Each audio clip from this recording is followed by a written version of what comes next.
Anyway, so back to INC, Laila.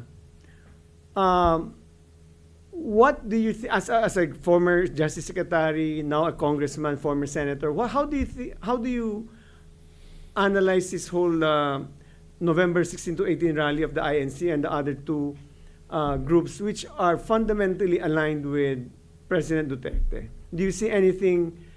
Is it really a honest to goodness? Transparency and accountability. Right. Or is there something, is there a agenda somewhere? It's a cause for concern.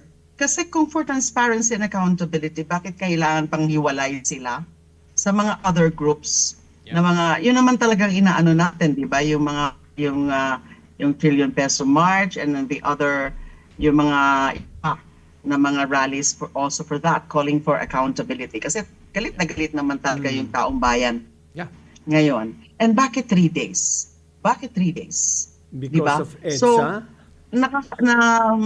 it's really a cause for serious concern. And I think credible yung mga bali-balita, credible din yung mga theories. Baka nga meron silang mga ibang plano. But again, ang pinaka-crucial dito with the military.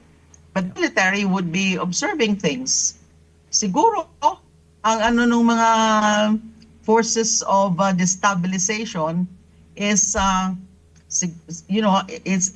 it's a question of whether they're able to sustain, and it's also a question of how massive it would be and how they would be able to sustain that for 3 days, and how other forces would take advantage na, kasi alam naman natin yan na yung ano kasi hindi na sila makahintay for 2028 eh. Oh. And they're taking advantage, they're exploiting this current issues on dito sa corruption.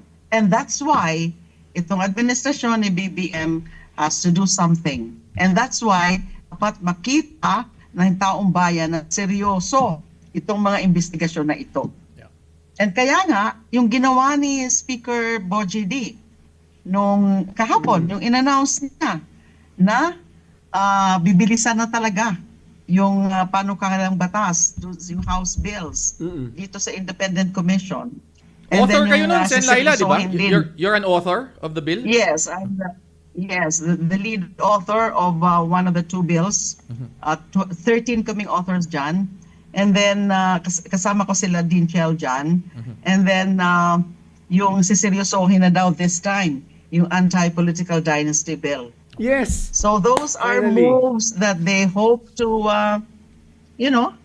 try to soften the situation. Tingnan na lang natin.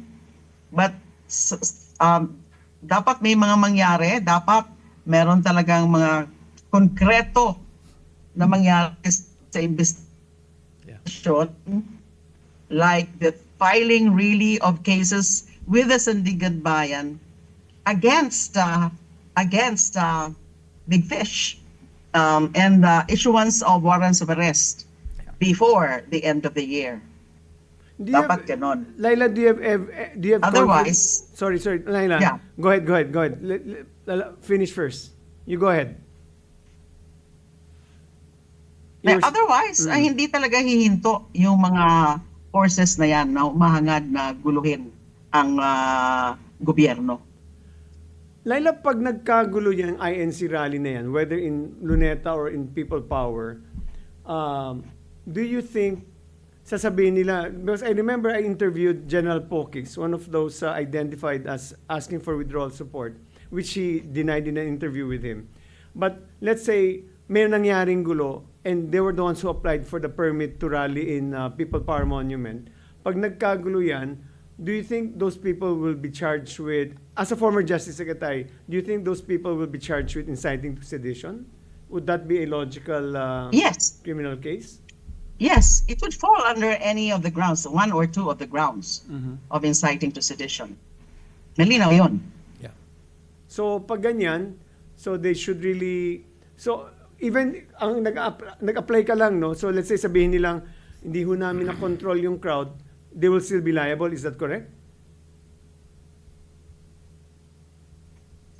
Yes, kasi kapag gan kasi massive and magkagulo. And then lalo na pag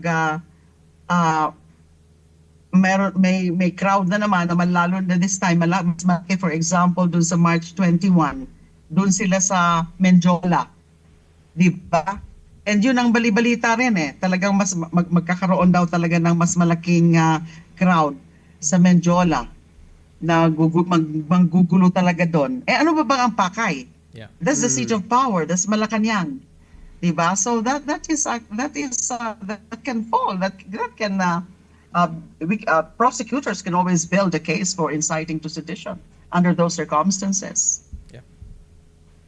So Laila, on a personal note, no, you know, I visited you on occasion sa Krame when you were still incarcerated. How are you now that you're a congresswoman? How are you doing in your private family life? You know, we know about your public life, but how are you handling your family and your concerns? So it's been a while. Okay naman. Although busy na naman ako ngayon. I have 2 kids and I have 2 grandchildren. And then my second son, who's now a lawyer, is Wow. teaching in San Congrats. Beda, Menjola. Yeah, and may anak siya 2. Although my eldest son, as you know, is autistic. Yes. And pag ordinary days, nandun siya sa father niya. Pag weekend, sometimes sa akin, my eldest son, the autistic, the artist, yung magaling siyang mag-paint. And then my mom, she's bedridden. She's in the province. So I just visited her again nung Undas. Yun. So, okay naman. But, alam mo na, back to very busy life na naman ako. But at least, I can see them anytime I want to see them. If I want, you know, if I have time na hindi katulad nun, na I'm restricted, may mga visiting hours, and lalo na nung pandemic, na even family, hindi pwede nung nagka-total lockdown. So mahirap talaga. But okay, I'm okay now. Oh, that's Great to hear. Yeah. Yeah. We're very happy to hear that you're doing great. Yeah. And also, I heard that this minority is really an effective minority. Sa House, yes. Sa House, no? So, panay ang guess yun Yes, sa mga talking TV about that, kasi pinakamalaki kaming minority in recent years. Kasi dati daw, less than 20 lang lagi, mga 12, ganyan, 15. Ngayon, 30 kami. Oh, dami. And we're active. Yes. Proactive, active kami. And in fairness to the houseship, hindi pa kami pinapakitan.